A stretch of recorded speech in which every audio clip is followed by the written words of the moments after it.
चाहिए कि कोई उनका दर्द समझ सके, उनके दर्द की कहानी को कम से कम कोई एक बार बैठकर सुन तो ले।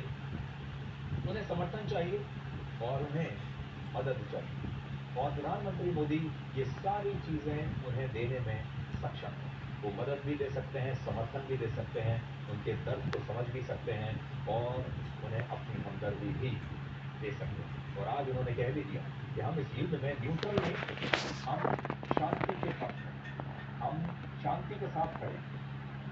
आज संयुक्त राष्ट्र के महासचिव ने भी ये उम्मीद जताई कि प्रधानमंत्री मोदी की यूक्रेन यात्रा रशिया और यूक्रेन के बीच चल रहे युद्ध को खत्म करने में योगदान देगी। और इसी तरह का बयान राष्ट्रपति जेलेंस्की ने भी दिया, जिसके बाद अब बड़ा सवाल यही है कि क्या मोदी इस युद्ध को रुकवा सकते हैं और क्या ये मुमकिन हो सकता है। यानी हमारे देश में तो आप अक्सर ये नारा सुनते हैं, मोदी है तो मुमकिन, लेकिन क्या रशिया और यूक्रेन में भी मोदी है तो मुमकिन है का नारा गूंजेगा? क्या मोदी ये मुमकिन कर सकते हैं?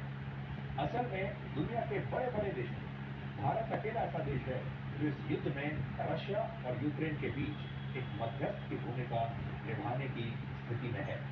ये भूमिका अब देखिए, दुनिया में अगर हम देखें, कोई तो बड़ा देश ऐसा चाहिए जो इन दोनों के बीच शांति का समझौता करा सके। उस स्थिति में कौन कौन नजर आता है? ये भूमिका चीन निभा सकता था, लेकिन निभा नहीं सकता क्योंकि चीन पर पश्चिमी देश और यूक्रेन को भरोसा नहीं है, चीन पर अमेरिका को भरोसा नहीं है, चीन पर नेटो देशों को भरोसा नहीं है, और खुद जेलेंस्की चीन की बात नहीं मानेंगे। और ये भूमिका अब अमेरिका भी नहीं निभा सकता क्योंकि अमेरिका की रशिया से दुश्मनी है और राष्ट्रपति पुतिन कभी भी अमेरिका की मध्यस्थता को स्वीकार नहीं करेंगे। ऐसे में भारत अकेला ऐसा देश है